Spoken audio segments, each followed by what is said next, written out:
external light, and like you're getting this information from the food and these dense, this dense information, and your colon is having to translate that, and it's like the same way we were talking about, like if you're watching a movie and introducing images to your imagination, how it creates atrophy, and you're not drawing from the imagination itself organically.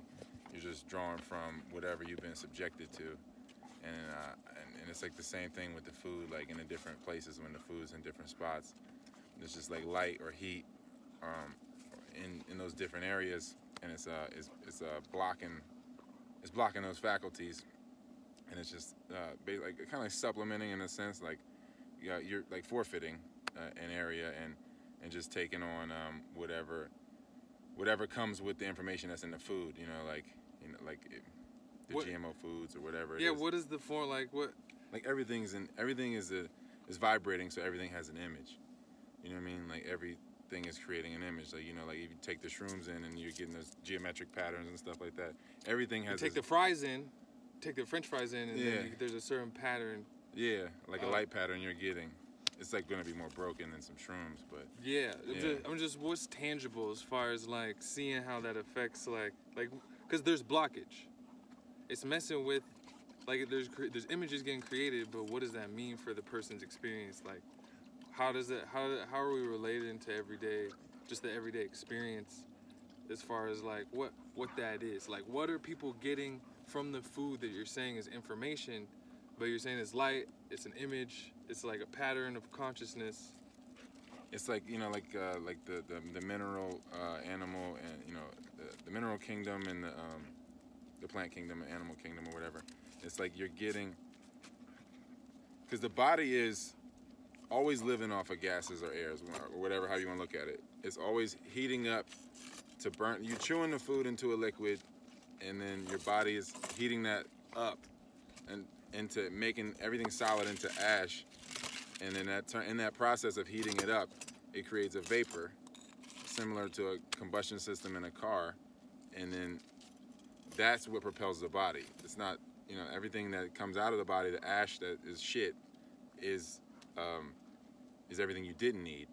So like, basically I'm saying is like you got those different levels of, you got the mineral, plant, animal kingdom or whatever, and you're getting, that's what you're drawing from, at your mineral level, that's where you're getting your imagination, the basis of your imagination from. Like on an elemental level, if you're getting clean water, a clean earth element, clean air, and cultivating your fire, getting fire from the sun or whatever from more organic places, then you're drawing from those ingredients to create imagery. Like your body's making sense of everything, like to experience itself through.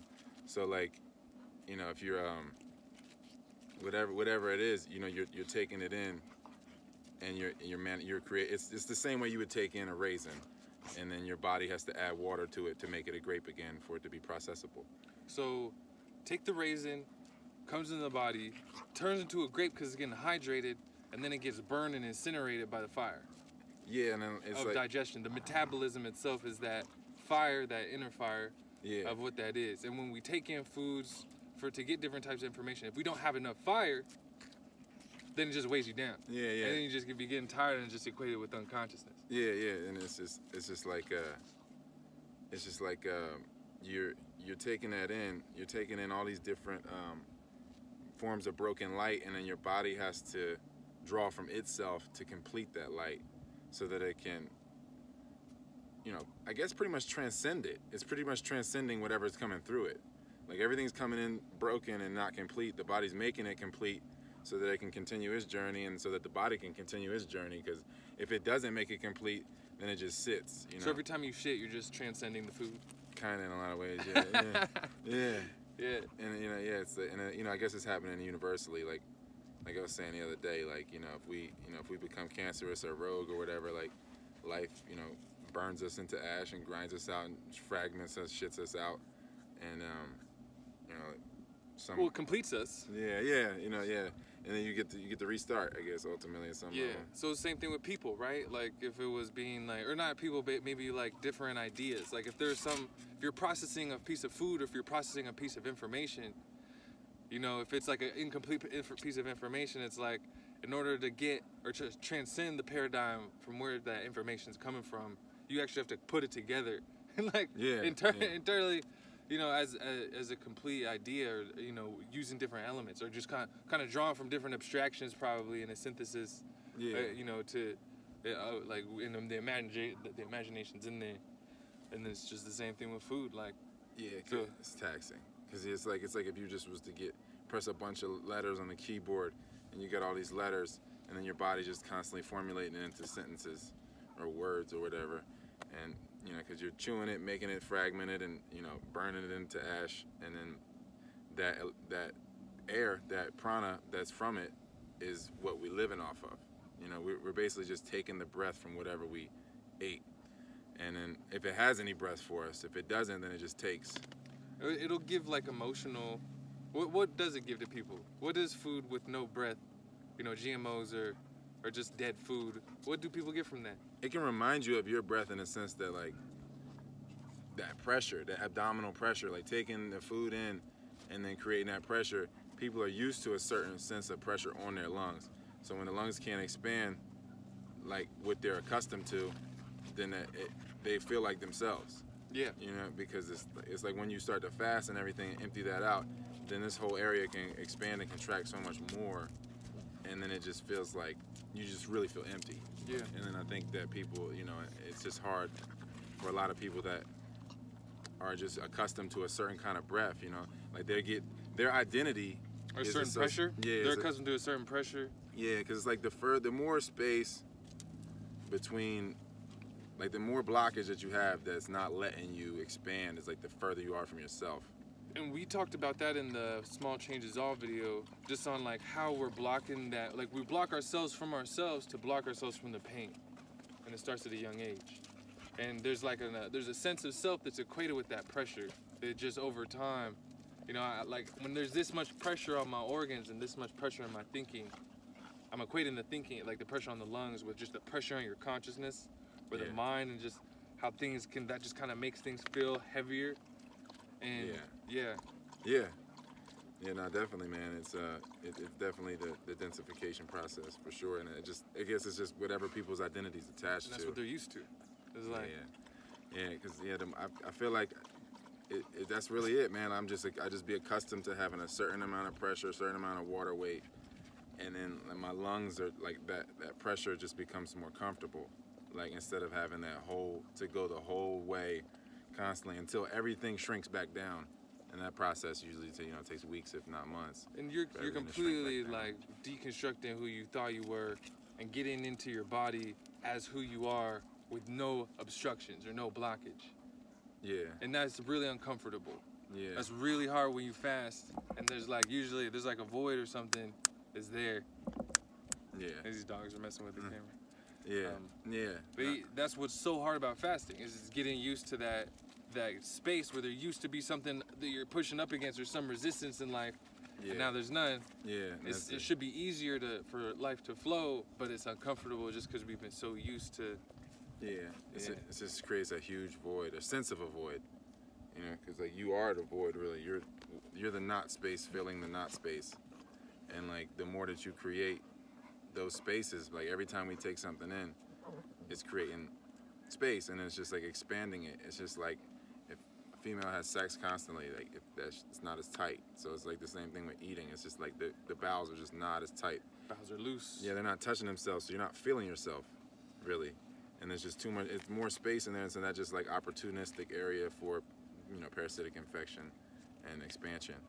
And it's just like the more that you create those gaps, every one of those gaps is like a void, and then you get into the psychosis of it. And directly linked with the emotions. Yeah. Emotional state. And then the hours of the day being linked to the organs, and then the organs being linked to the emotions, because the emotions are created in the organs. So like, if you eating at a certain time every day, it's like that void, that bubble. You're creating that bubble, and it's like constantly coming, and then you get rid of it, and then like now you're just not used to having, not used to dealing with nothing being in that bubble, so people just refill it, and then go through that same process until the void comes back around, and then they just keep refilling it. But if you just gradually change the ingredients, and then gradually reduce you know, then it really won't feel so bad, you know. But if you try to stop, you're gonna go through some transitional pains or I guess detox. So people don't like fasting. Yeah. They're not taking it by like gradual reduction periods, but kind of just going into like, oh, let me just battle this void pain. Yeah. You know, like I just got like it's the same thing with like cold showers. Like I feel like a lot of people take cold showers. You know, they're trying to do it for the benefits, but they're like up against the cold. Like they're just like Yeah. let me get in this cold instead of just like finding a way to, you know, to get into relating with that feeling of pain where you cannot resist it. And you know, when we're getting more in the breath there, then we're becoming more aware in those spaces, and we're really becoming who we truly are. Like we're getting to our core identity, which says, like, would that be a goal of fasting? Like, Yeah, and then just to appropriate everything. You know what I mean? So nothing's like out of order. Like, you know what I mean? It's like kind of like it's the feng shui of life, I guess, in a sense. Like, I like cold showers and everything. I feel like I just want to heat up my body from the inside as much as possible before I take the cold shower.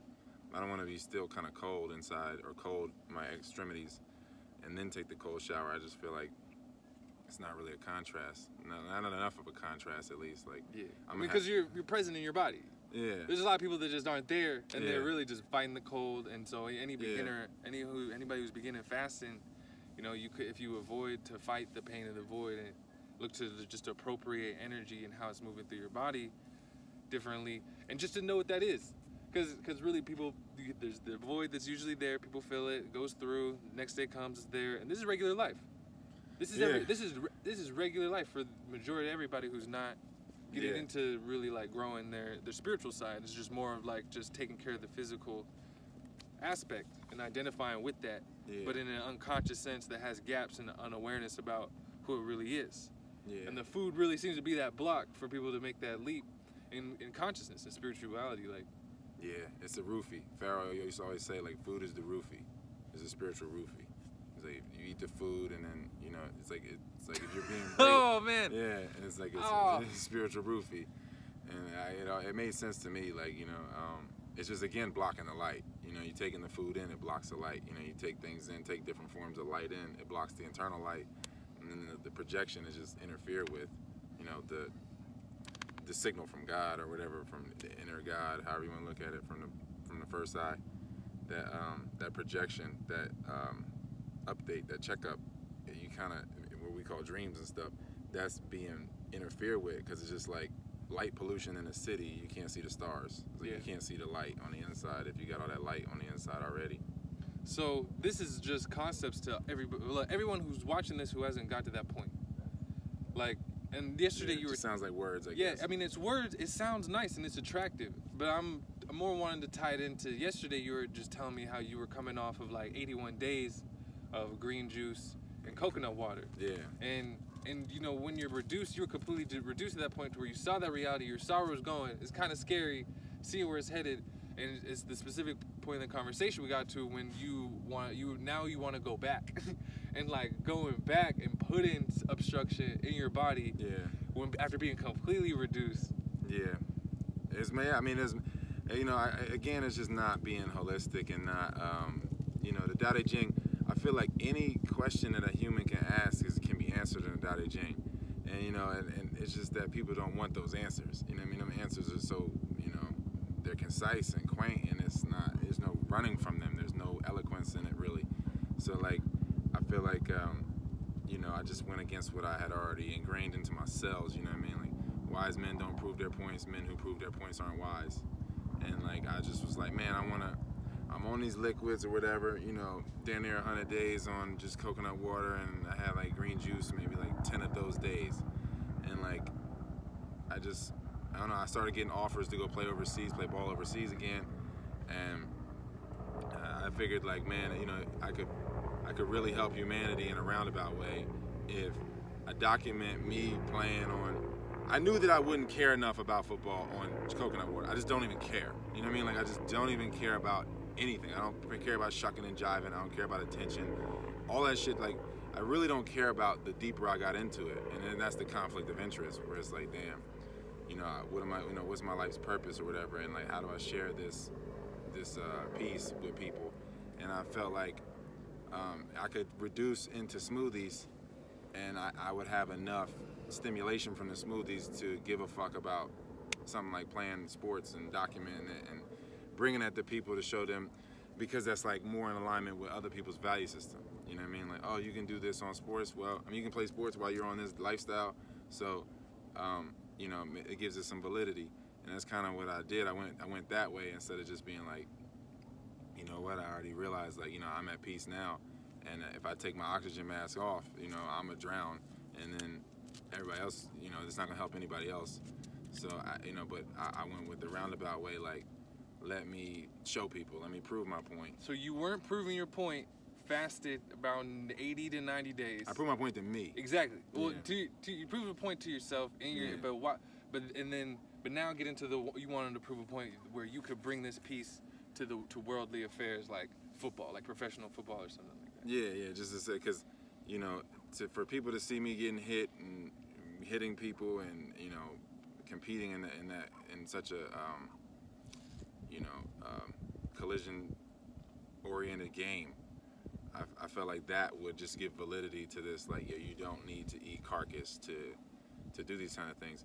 But, you know, in a lot of ways, it's like the information's already available. You know, they've already excavated Roman gladiators that were in Turkey, because, you know, Turkey was part of Rome at that point, the kingdom. And, you know, they found that, you know, they weren't feeding the gladiators meat because it was just too expensive to feed slaves meat. So they were just eating mainly lentils. You know what I mean? And just the inflammation from carbs and from grains will just make you blow up. You know what I mean? It's like, it's just gruel. Yeah. You know what I mean? Like, just the same way like ox or anything eats like grains and grasses and they get huge. Bulls and all that stuff, like they get huge, you know? And it's just, you know, I guess that point had already been proven thousands of years ago in a lot of ways. And anyone that wants to prove that point to themselves, it's available for them. But I was just like, man, let me do this. Let me show the world this, even though I've already showed the world myself that. And from the inside out, I could have kept rolling with that. And like 10 days into like stepping away from that, like my life, I just immense suffering for a long time. So right when you stepped away, and it's just something where I really want to like exaggerate how it's something that, because I haven't gone through, I didn't get to the point of being reduced on juices and coconut water, and then to the end of it and no being all dehydration. dry. Yeah, no dehydrations. Like, I wasn't smoking. I wasn't doing anything to dehydrate. Everything was all complimentary. I wasn't doing anything that would dehydrate my body. Just balanced elements, just subtle adjustments all day. Yeah. In alignment with all the rhythms. Yeah. And everything going on, and it's a level of peace. It's a state of peace that I can't fathom until I actually go and experience. Yeah. And so you saw it for yourself, and you know, hearing your perspective on it, it's like, damn, you really went to a place that exists. Not many people know it exists. Yeah. Like, and so you're there, and you know, when you're there, it's like, how do you communicate with people? You know, when you're at that state of being, and it almost gets psychedelic. At a certain point, right? Yeah. Because there's no separation between you and everything. Yeah. You know, as limitlessness and all that stuff. Yeah. And so that state is where this dude's at. So he's like, let me see if I can just go back to having, you know, smoothies or food to engage again, but from a way lighter space. But it didn't go well. Yeah, no, it didn't. Like, as far as like not as making it happen, but just. Yeah, you know, I guess I learned, I remembered a lot or whatever, but yeah, it was a lot of pain, a lot of physical and all types of pain and a lot of stress that just from going away from that. I just kind of was like in a space where I was like, man, I feel really supported, and like, you know, it just so happened that in that period in time, I was at my mom's house, and it was just really easy to fast. Usually it'd be the other way around. Usually being around my family and everything like that would be like, damn, this is difficult. You know, I'm bickering with these people. You know, I'm not doing anything with them. I'm not eating with them. I'm not smoking with them. I'm not drinking with them. I'm not doing anything with them. But it's tough. I mean, it probably wasn't tough when you were doing it, but it seems impossible. I had got in stride enough days by the time I got to my mom's house that it was just like my body was in that mode, and then so. You know, like, I think, who was it? Was it Ram Dass that said, like, you think you're enlightened, go around and hang out with your family? I think that's who said that. I don't know. But that's when Rumi? I felt... Rumi, somebody, yeah, I don't know. But, like, I just feel like that was the point when I was like, all right, cool, I'm past that. Like, I'm good with the family thing. Like, that, they don't bother me no more. you just want to love him. Yeah. Like you said, yeah. maybe it got to the point like Yeah. there was an argument or something, and then after bickering, it got to the point like, man, I do not want to be hating on my family. I just want to love y'all. It reached that point. I was like, damn, I just want y'all to experience this, and if I argue with y'all, then I'm not experiencing it, so there's no way for you to get to it, because I'm not even going to be a point of reference. It's going to be, we're all just going to be in the Simple middle. math. Yeah. Simple math. Yeah, and so, but you know, the challenge for myself was, like, I wanted to leave, you know, I just wanted to leave that nest and all that support I felt like I was getting. Like, I was allowing myself to emotionally, to receive. I wasn't blocked. I wasn't putting any walls up emotionally around my family, and I wasn't, like, compartmentalizing my emotions and myself. Nice. You know, so it was like total flow, and then I just felt like it was like effortless to fast, and I was just absorbing, like, you know, just reading books and, you know what I mean, just absorbing a lot. And then I was like, man, I got to be able to take this show on the road. I can't just be here for the rest of my life. Well, okay, let's pause here, because you can keep going. Yeah. Like in that flow of reading, fasting, and taking information. I could have just stayed at my mom's house. I guess I could have. But that's scary though. It would just be like, I'd have to be like, no ego. Like, I'd just be like, all right, man, I live with my mom now. You know what I mean? And but then at the same time, I'm like, damn, is that really what I want as far as my values? Like, if I was to die today, would I be like, you know, when I was in that circumstance, like, if I was to die today, would I feel like I wasted my life? I was like, nah, man, I'm with my mom, you know? So it's like, it could be worse, you know? And I felt like that was, I guess, the ego thing. Like, I need to get back at my mom's house. I need to go back to my house. I need to leave. And I want to, you know, show the world what's up, you know, with this, you know? And that's how it was, too. Like, families lived together the whole time, right? There was a time when that was what it was. That when families were together, and they grew together, and they died together. Now we're kind of breaking other families for agendas and stuff. But, exactly. But no, you're right. I mean, it is like just you, then the fam, then the community, and then beyond. And then it is like, it's that simple. It's just people think it's another way around. Like, you know. But yeah, like I guess I could have did it a different way. I could have did it more gently and not tried to go play football and stuff like that. But life wouldn't let me. Like I said, you know, 10 days after, like, stepping out of that nest, I was trying to save my dog out of that canal. He was drowning. I scraped my knee. It got infected. Both my knees blew up like pumpkins. I couldn't walk for months. Literally could barely stand. And then they drained my knee, and they told me I had Lyme's. And I was like, I don't remember ever getting bit. I thought I had a spider bite in 2018. That's the only thing I could have thought that it was This started 10 days after you began having solids again. Yeah, 10 days after. 10 days after, so you're all liquids, and then started to get that first smoothie. I mean, yeah, solids being smoothies. Yes. Smoothies. It's smoothies. A smoothie is a solid. That from like out of just coconut water, being dry fasted until 4. Yeah. And then do that for a few weeks to where now you don't even want anything at 4. Any coconut water or green juice at 4. Yeah. But so you got the need. That stuff happened 10 days after you had that first smoothie. Yeah, 10 days of because I just went into consistent, like more into consistent life. You know what I mean? Because I had a handful of smoothies. Like, I did the 84 days, no fiber, just coconut water and green juice or whatever. And what was that first smoothie like? That first smoothie, mad pressure in my head, my nose started running, like slight headache, itchy as fuck from the candida, you know, and then, it just was like my whole chemistry changed. And then I didn't even want them. I started questioning, like, damn, maybe I'm not going to play. And then it just was like, you know, I kind of like started to wean back into it. Like, I have a couple smoothies a week. And then, you know, once I got to about 2 months of that, you know, I still was predominantly juices and coconut water. I was like, all right, I'm gonna have a consistent smoothie, you know, 10 days. I'm gonna have 10 days I did like smoothies every day. And then by the 10th day, you know, I did a bunch of traveling and everything.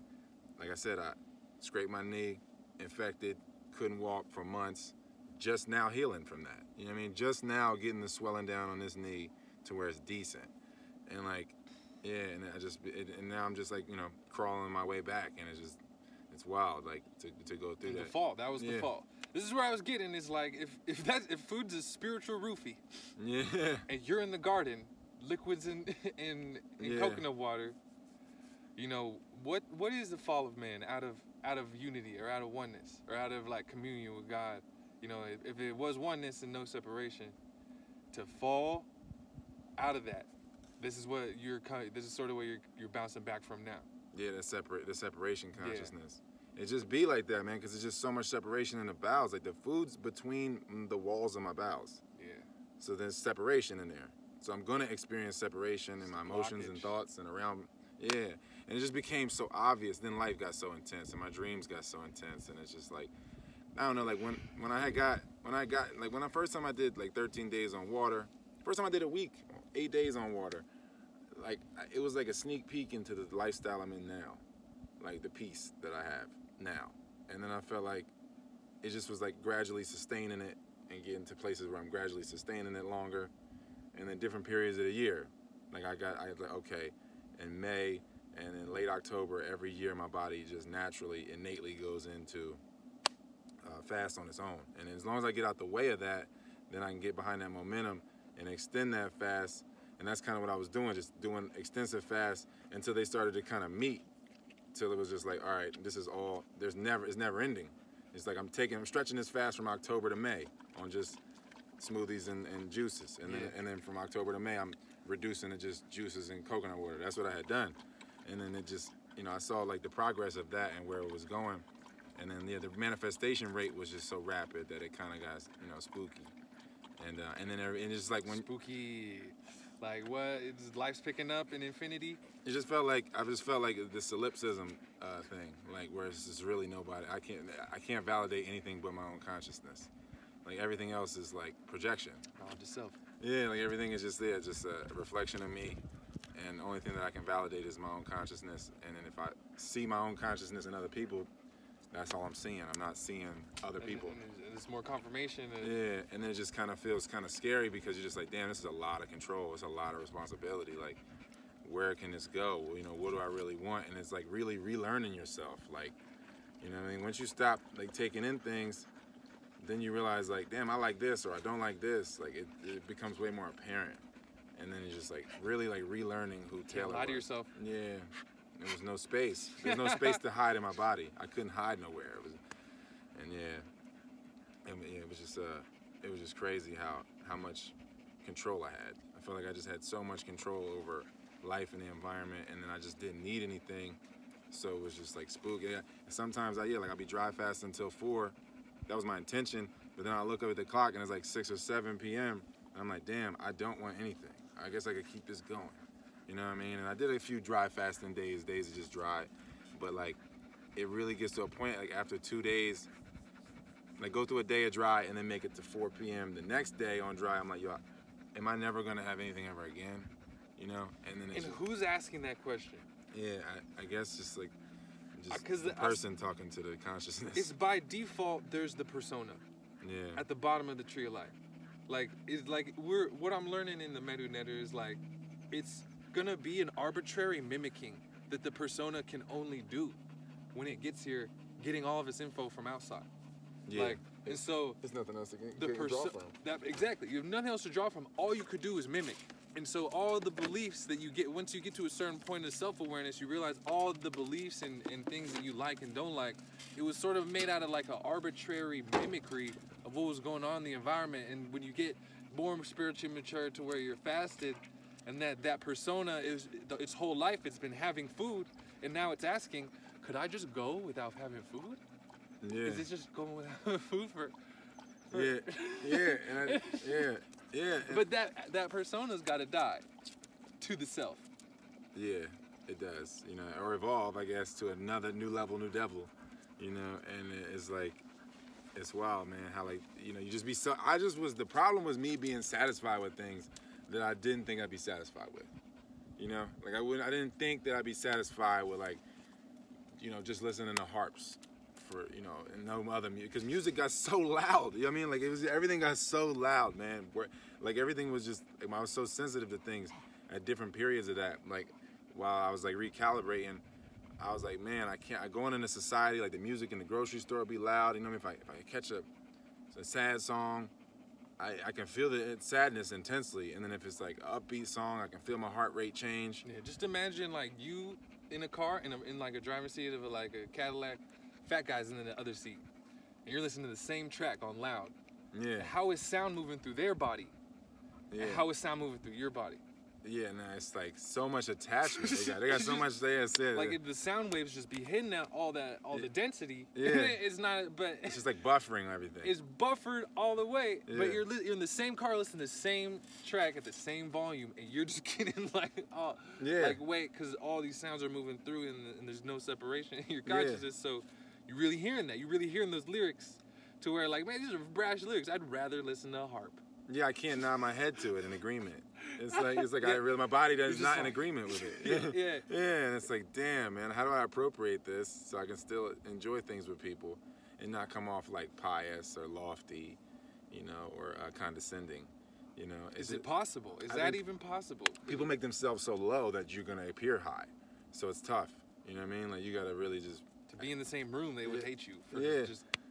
Yeah, and like, how do I get more meek than that? How do I get lower than that? I guess that's a challenge. Like, how do I get lower than people that are like artificially low? Yeah, that's the down, huh? You know what I mean? Because they're like artificially low. It's not like they're really low. Oh yeah. It's not like a. It's not like a humble low. It's not like a. You know what I mean? It's not like that. It's like a just breaking energy, and now the energy's just broken. But it's not like they had any intention of like getting low to receive. They just. It's kind of the opposite. It's a metaphysical lower, just like there's a higher part of the tree and a lower part of the tree. Like, Yeah. Like, it's not low. Like but it is dense. It is metaphysically dense. Yeah. Like this is quantifiable. There's just levels of density, levels of buffering reality, to where everybody has the same problems, just at different speeds. Yeah. Right. That's it. Yeah, that's it, man. Like, that's it. Everybody. Yeah. I guess it's buffering, right? Everything's streaming. It's like buffering, and it's like depending on how much you buffer. I guess it depends on your speed and how things manifest for you, how the pace of life happens for you. That you're driving at, you're just moving through life and manifest at this speed. This is comfortable in limitation. Like we need this limitation and this separation and separate things to feel resistance up on stuff in time. Yeah. So we can have a certain rate of growth that seems to be dependent on how fasted you are. Well, not how fasted you are, but how like it's really like how not drunk you are. Like for me, it's like I was like so drunk on pride, and then the pride turned into wrath and sloth and envy, jealousy. It turned like it's just pride turns into all of that, and you be so drunk off of pride, and people like you've been born drunk. You know what I mean? And then your parents was born drunk, and it's like this is who I am. Yeah. We be so drunk off the pride, and then that just translates into the other drunkenness. You know what I mean? I don't know. I can see it, like so clearly. Explain this drunkenness, because you're losing like this term. You're using a word. It's probably a perfect word for what's going on. But what do you mean drunk? People being drunk off pride. It's like you get drunk off the power and abuse it. And in a lot of ways, like people, they know that they can like mechanically do things. Like it's like if I can get you to give me it, that spiritually I can live with that. But if I take it from you, I'm not gonna be able to live with myself. Even if I got it. Even if I got what I took from you, I can't live with myself. But I feel like people get caught up in like the power of the mechanical end, the persona, the tangible end. So they're like, oh, I can will it from this level, personally, do things to make things manifest, take things or whatever, do what I gotta do. And then they don't get to live with themselves. Though they get all the things. It's not even in their awareness of like living with themselves or not. Yeah, it's not even like it's all about the way. The way you get things, the way you go, whatever, the way you manifest. It's all about the way. And you know what I mean? That's the Tao, is the way. And like, and I feel like that's like the major difference. So it's not what you manifest, it's how you manifest it. Yeah. And then that's how you're gonna feel about it at the end, and it's just determining the total quality of that experience. Yeah, exactly. And you'll be, as long as you can, whatever you gotta do to not, because that's like when people say fearing God or whatever. I fear God. It's like, yeah, I fear leaving this alignment. You know what I mean? Like that's like the only healthy fear. Like just like, I'm so content in this alignment that like. To die out of alignment is frightening. Yeah, exactly. And so I feel like people get drunk on that because they know like I can get these things with charm or whatever it is, physically taking these things, but like if it's not done in a way that's like integral, and that's the thing too, like integration. You know what I mean? Integrity, integration, the integral way is like I fast for 13 days. And then I get like a sneak peek into my future 10 years from then. and then it's like I gradually integrate, and it's the more integration, the more integral, you know what I mean? Or it's disintegration. You know what I mean? It's like those are, I guess. Like you get a glimpse of what it could be, but instead of integrating in that direction, you fall into like a fate that's unwanted. Yeah, it's just like it really is like the identity thing. It's just so quick, man. How you can just start creating another ripple that you're gonna live out onto, because like I said, you know, you get drunk off the pride comes up, the energy comes up, and it's like you gotta really, you know what I mean, to really get over yourself. I guess you gotta breathe through it or whatever you gotta do, to where you don't engage in the pride and expand that drunkenness, to where you just, you know, because it's just. They call it the spoils of war, you know what I mean? Because it's like all's fair in love and war. War and love are kind of the same because it's attachment. And I feel like, you know, when people engage in that, like, you know, the misplaced love, misplaced loyalty, you know what I mean? Like, I love this, I love whatever. I love my family. I don't look at everyone as being all family or one species or whatever. Then it's just, it creates that separation. And then, you know, and then it creates that pride. And then the more... And the pride wants to get satisfied off more of that. Yeah, and then it's just that lie grows. That like the pride is this lie that you're able to lie to yourself. Like it's possible. Like I can do. You know, because that's where it's like coming from. Is like as soon as you engage in that behavior of even like posturing your emotions that way, you're lying to yourself, and then you're lying and trying to believe that you can get away with this or that this is what you want to do. Like, because if you get anything out of pride, you're not gonna enjoy it. Like I'm saying, like if you take it, then you're not gonna enjoy it than if somebody gave it to you. But so in a culture of people who are drunk off pride, it's like it's normal to just take. Like how you get things is you take it, and like that builds the pride in the persona, the identity. And you're saying that the way of getting things could be happening through the way of the Tao, and it's not even about getting the things, but the satisfaction of walking that path. Yeah. Is what you're going for, to where people are going for the satisfaction of taking. And you still get the things. You still get the things. Yeah, either way. But it's a letdown for the persona because of how you get the things. It's not even about that at all. And that's the way. And so aligning with the path, with the way like that, to where you're just totally satisfied off of walking the integral path, like integrated in integrity.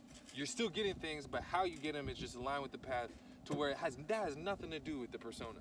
Yeah. That has nothing to do with the persona. And so this is just the people being drunk off pride. That's just personas building themselves in lies. It's like in rehab. Each other. Yeah. I know what I'm saying. Like if you used to stop, then your persona's like in rehab. It's like going through withdrawal, and it's starving, and it's like anything starving. To fill the void. Yeah. Like I mean to cut you off though. Oh no, you're good, because that's exactly where I was headed. You know. Yeah, it's like I really just feel like people. It's the drunkenness off of it. That's the pride is spiritual drunkenness.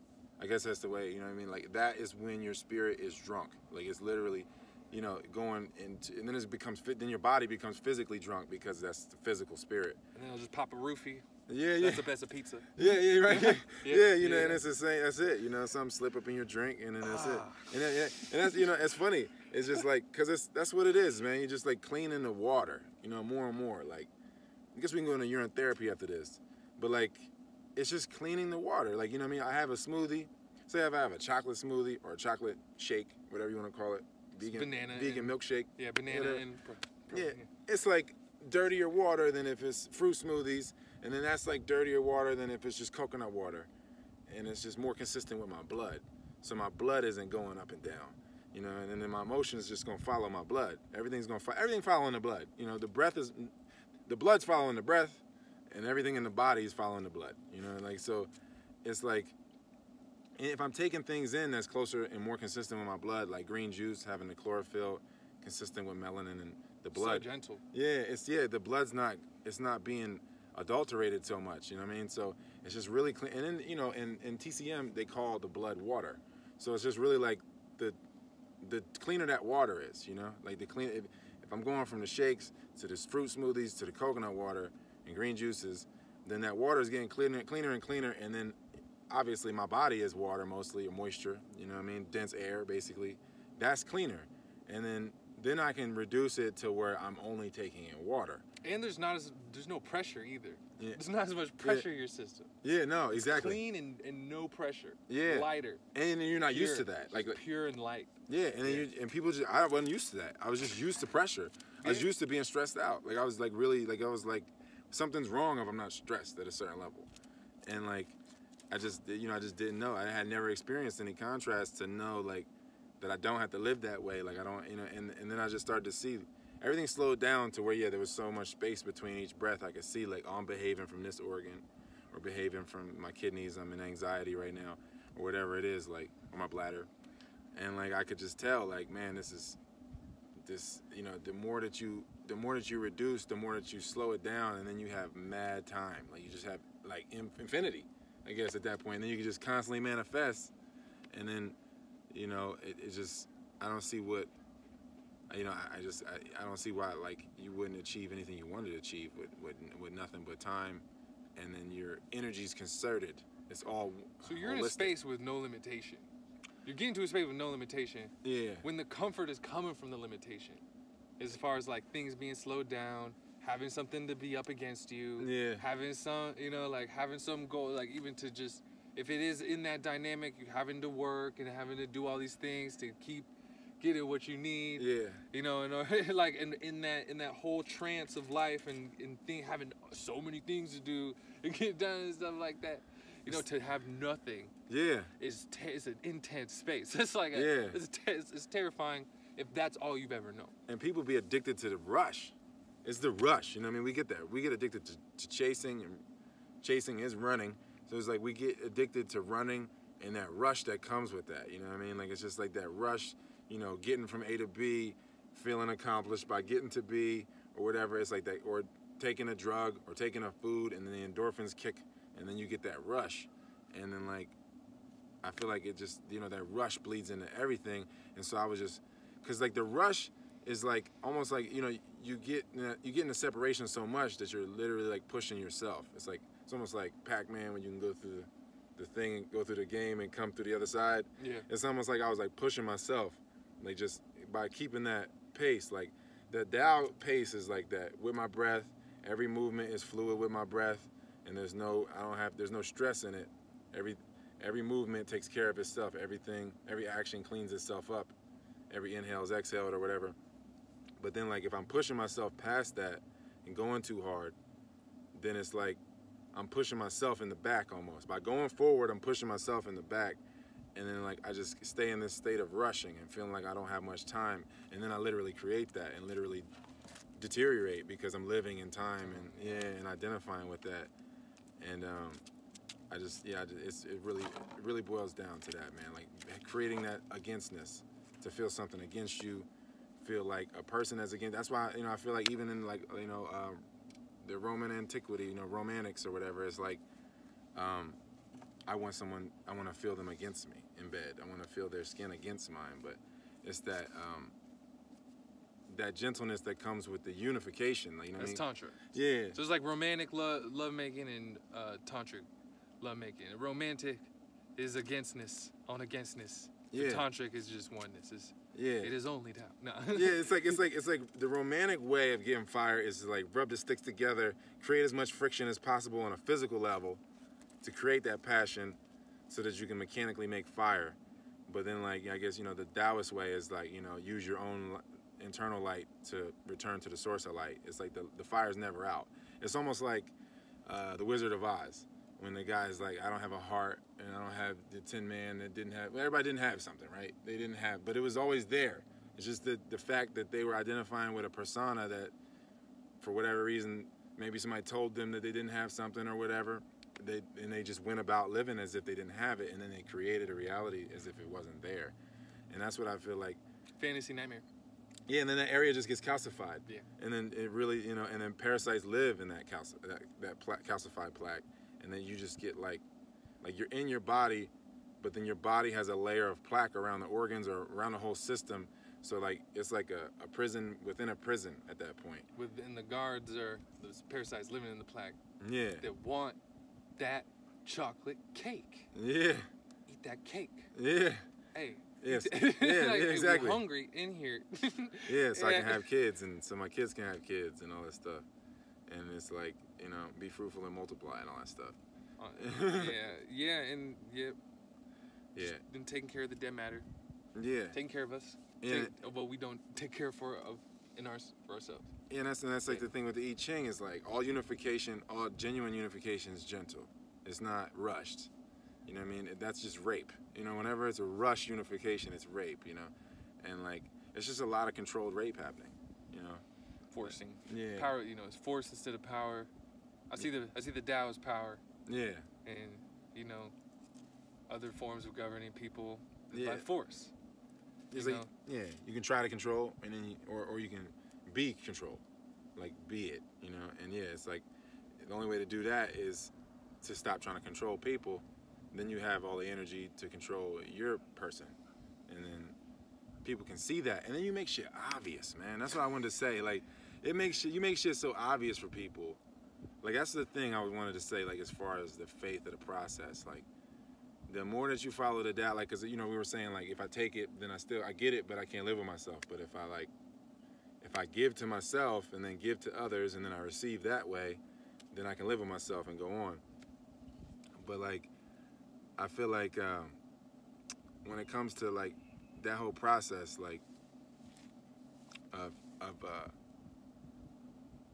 taking from people or giving to people, like I feel like I lost my train of thought.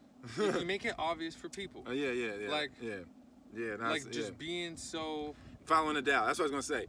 Even if you, like, it's been times in my life where I was kind of living in the persona and like kind of expecting the worst, you know. But my actions were all with the Tao. So like I still got the things that I, you know what I mean? Because I was selling myself short in my auditory thought, my persona. It was more so like, damn, like. You know, I can't expect this person to do this shit because like I see how they treat their bodies or treat themselves, what they put in their body. But it's almost like life won't even let them betray me or not give me my just due. And if they do try to steal it, something like immediately happens to them and then it balances out. And it's just like you just kind of got to go through that ugly little period and recalibrate. The ugly period of getting what you thought you wanted and feeling like I can't live with myself with getting these things. Yeah, that.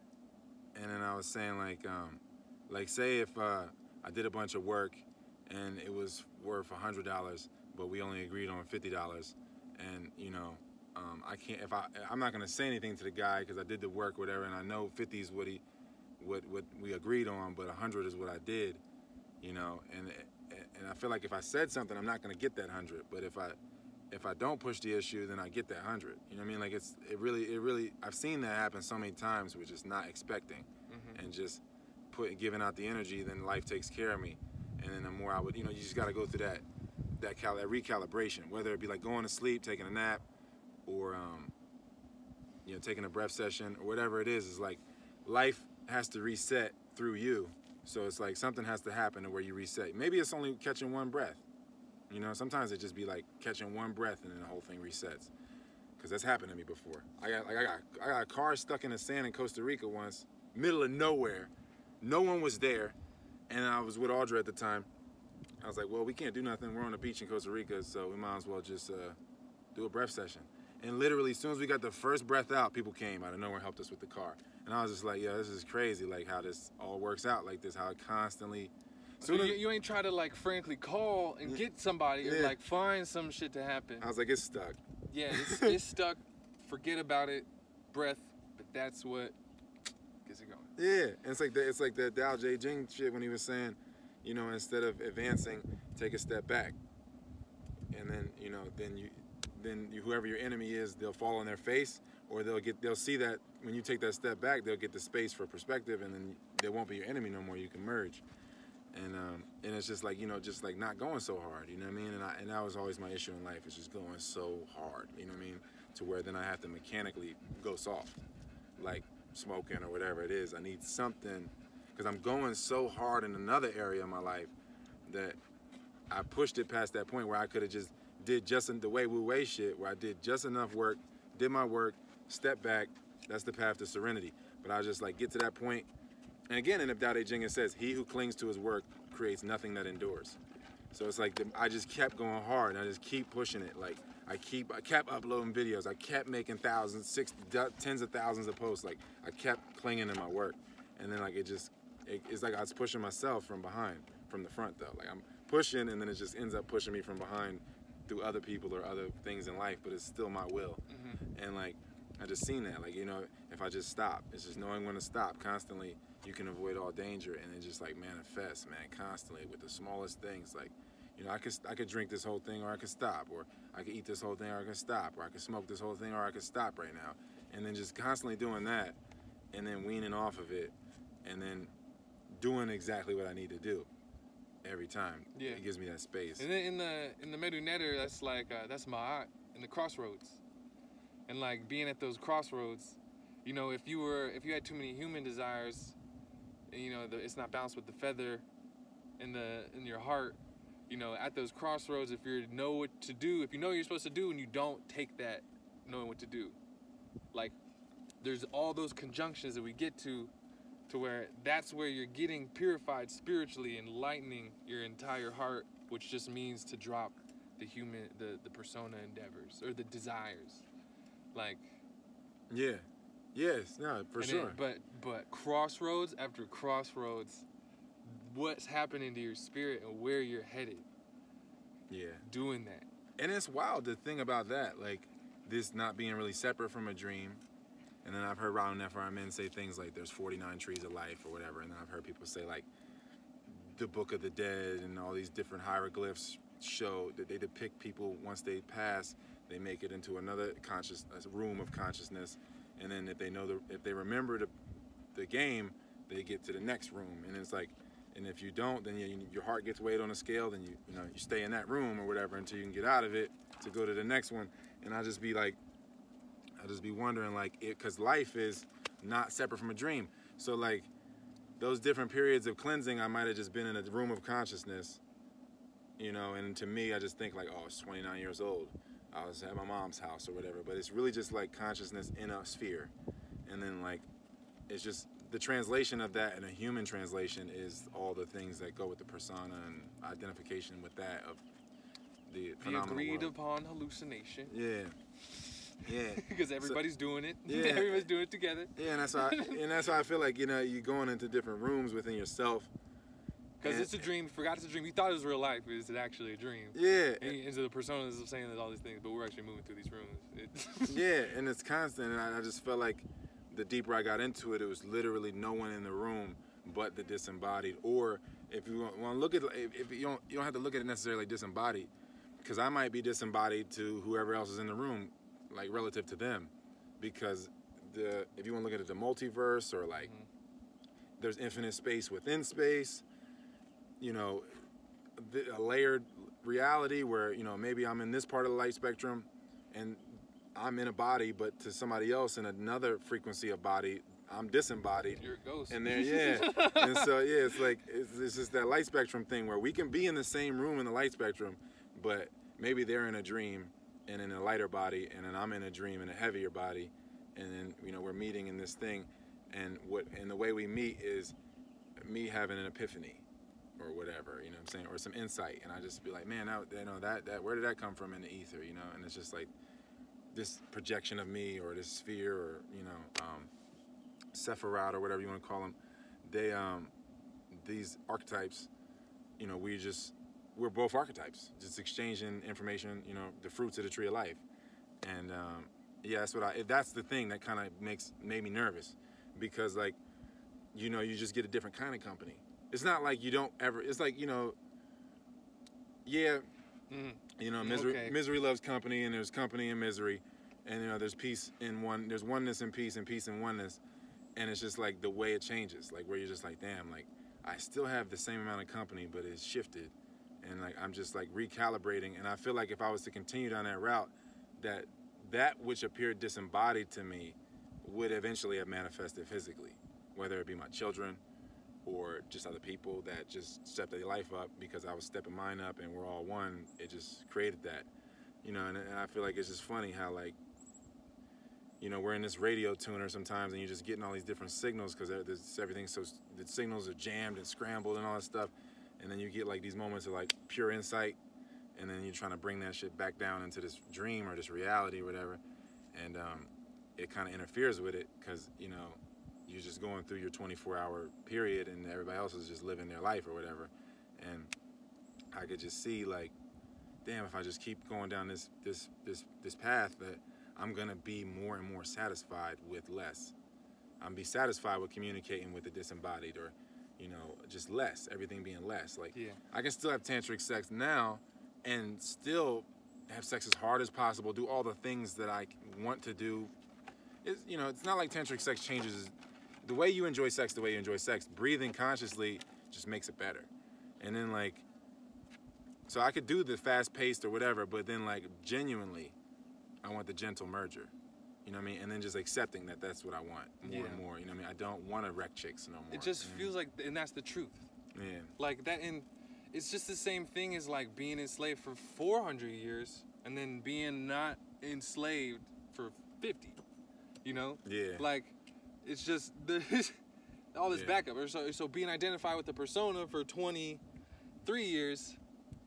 And then but just getting out of that, you know, everything you knew, that's what you thought was the truth, but the truth is in fact on the other side of this, and you're really feeling into that for really what it could be, and that seems like the work to redefine what it means to be human, apart from enslaving relationships with, be it chemicals and drugs and foods, or you know, or people. Yeah. Like, it just feels right. It feels lighter. It feels like this is true satisfaction, but no one is really around to share this point of realization. So, and here comes the doubt about, should I be doing this or not? Yeah. You know? Like, and then knowledge creates more doubt. Boom. Then when you seek more knowledge, you're just going to create more doubt. Yeah, and that's why the Tao's dope, because we're instead of adding stuff, we're just removing. Yeah. And, you know, and reducing. And instead of trying to get more information, just how do we just drop these beliefs we picked up so we can see more of the truth unobstructed. Even verbal thought itself blocks the way to the reality of truth, which is just found in the wisdom that you intuit from Tahuti. Yeah. Right? But yeah, and then you take things in, and it's blocking that. It's blocking Tahuti. It be in the bowels in different places, and then in food and worldly knowledge. So then you're getting all this traffic. So all these thoughts. And all it's these blocking all the spiritual development. Yeah. It's blocking it all. Yeah, and it's like, it's a wild thing how slavery keeps reinventing itself. Everything, I guess, reinvents itself. And like, it's always a slave and a master relationship. And I guess it's just like, how harmonious can you have that? Like, you know, you're the consciousness, you're the master. You know, like a lot of Tao Te Chings, the translation says like the master is the consciousness or whatever. And the body is the slave. And all its reflections are, you know, are the slaves, you know what I mean? Ordinary men. Yeah. So it's like, it's a funny thing how slavery has reinvented itself. Where, it was really more rudimentary. And it's just wild how you see that, though. Like how, like, I guess the tree of life was always manifesting, and the throne is always there. It's just who's sitting in it. It kind of shows you the way, you know, with the way the slave and master relationship is. Because like if the master is in alignment, then it's not separate from the slave. It's all oneness there. But then like the more that that alignment's broken, then you have, you know, I'm enslaving my organs for the sake of my tongue to taste something. All these organs are enslaved.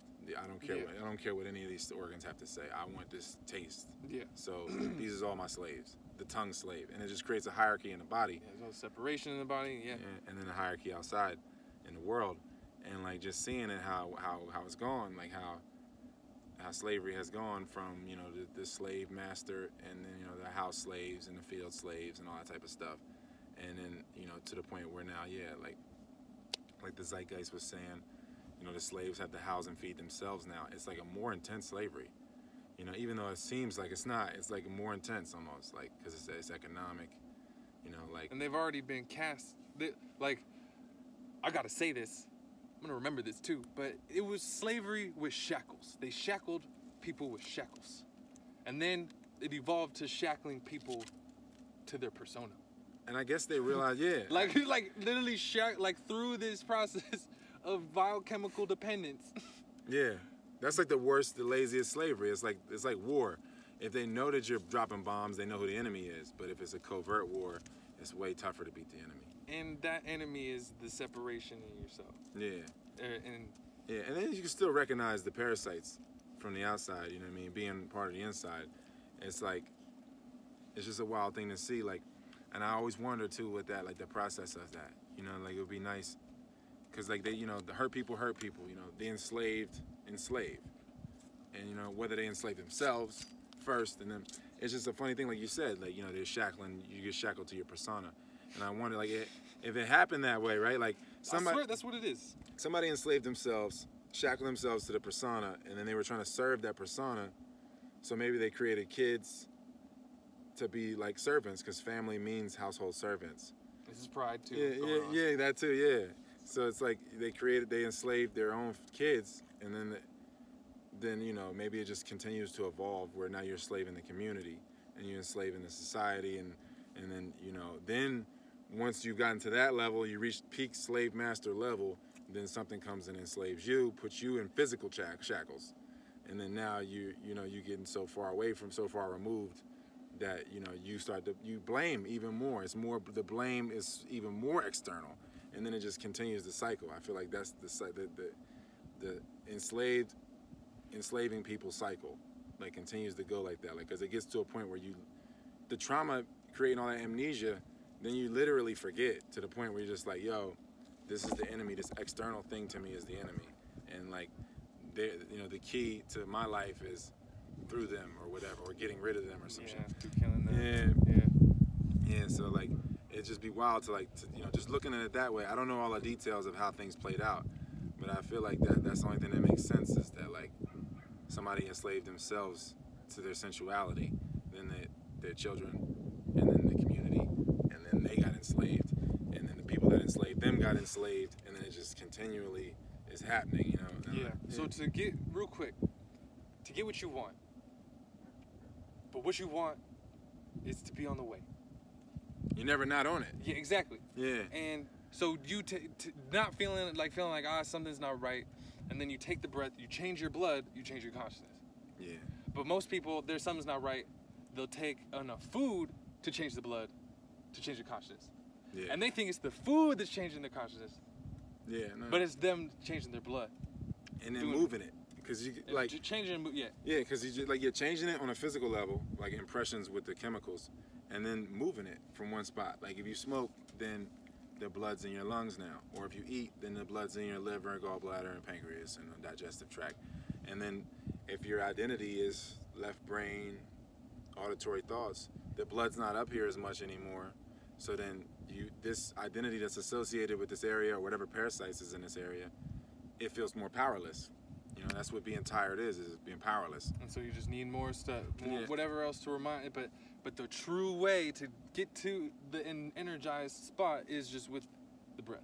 Yeah, definitely, and so to bypass it all. So in all this separation and division and conflict with the enemies and the pride, to get to that place where something doesn't feel right, so then something feels good, you can get the gratification. We're just chasing phantoms. Yeah. And it's like trenched in this slave dynamic. It's just it's been going.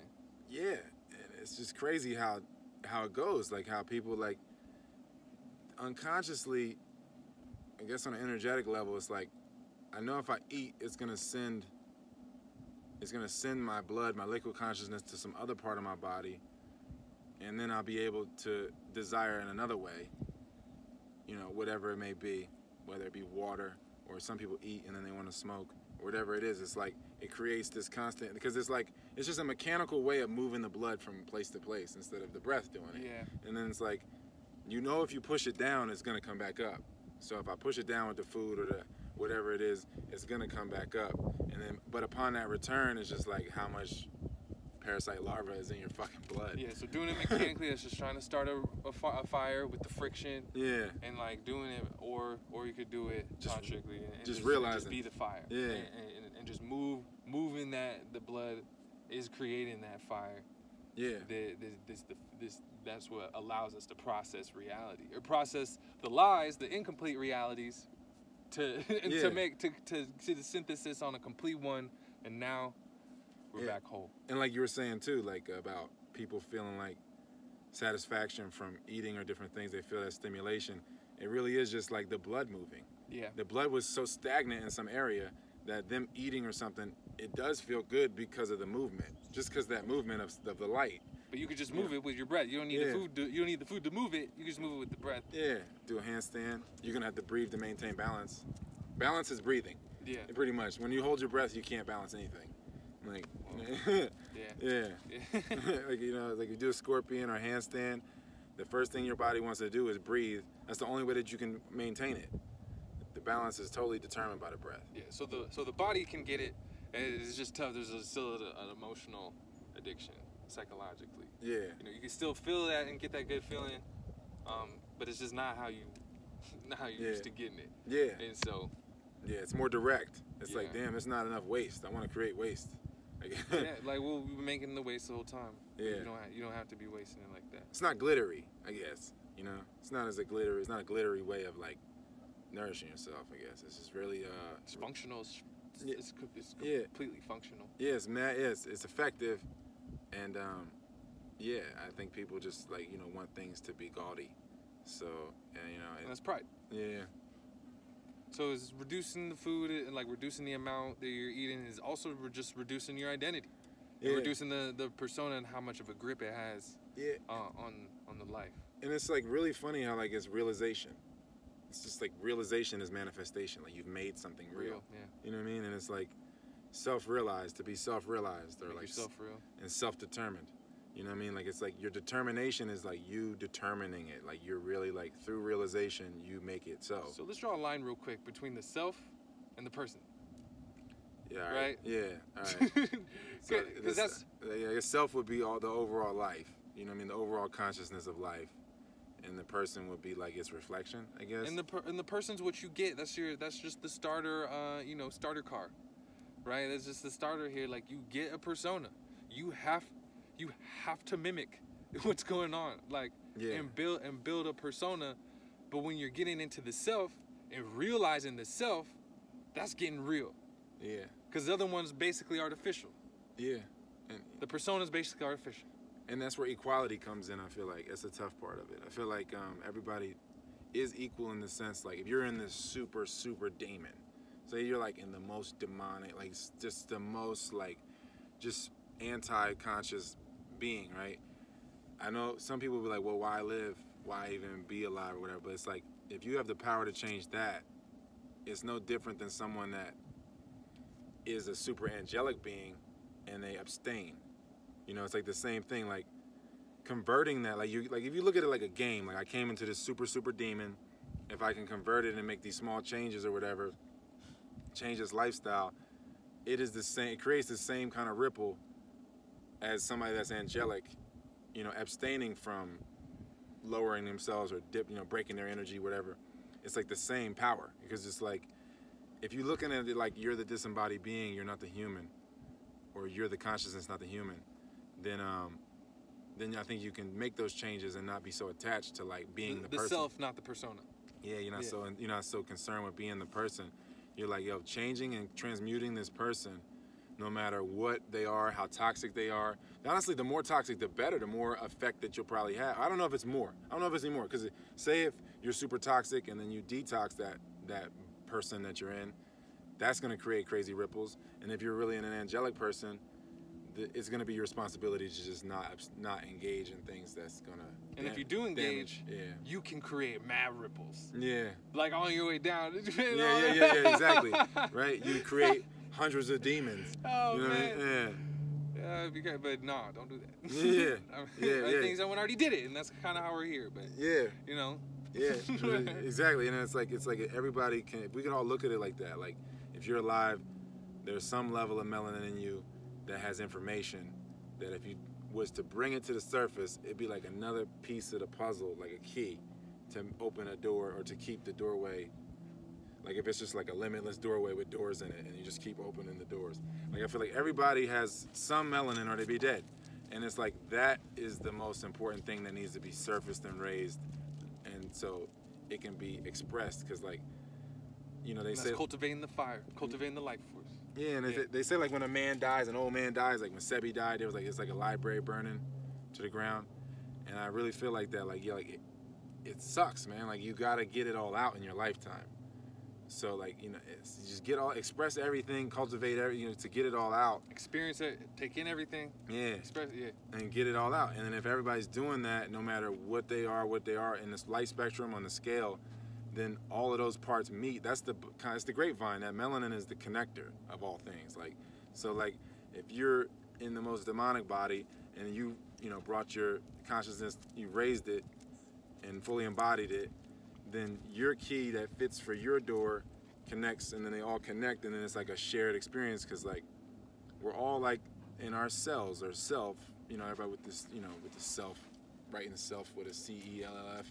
It's like everybody's in cells in the body or whatever, but if everybody's harmonious, then we could all, the cells kind of just merge, and it's just like one harmonious landscape that we live in on the inside and around us, and it's no separation. So communication, yeah, health, yeah.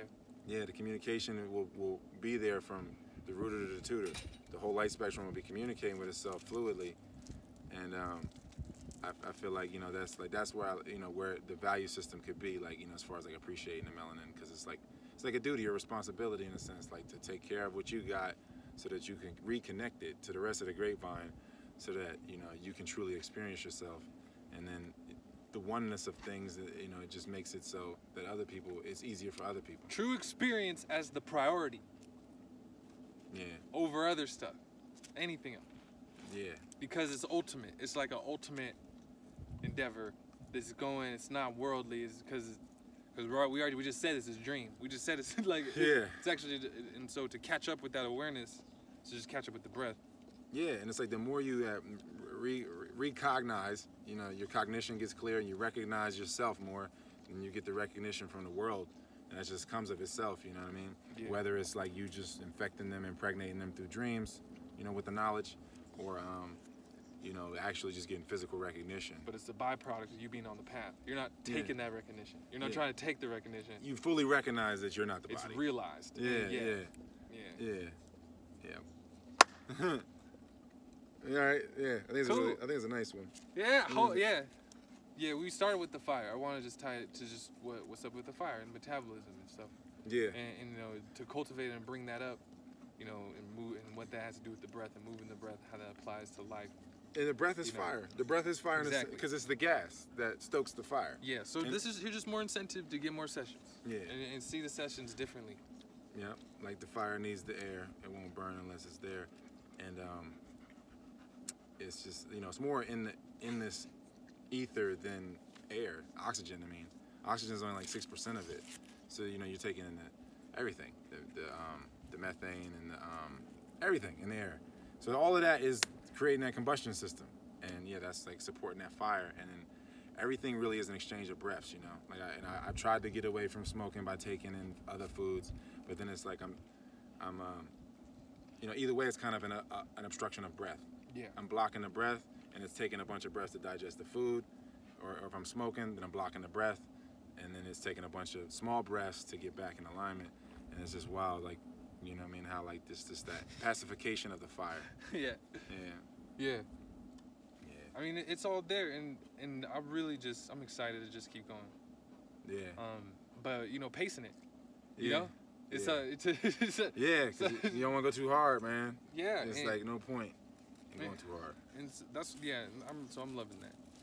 And it's looking bright. It's looking better every day. Truly. Yeah. Cool. Very, very supportive. Word? All right. All right, man. Yes, sir. Sweet. Come on, Figgy. I know you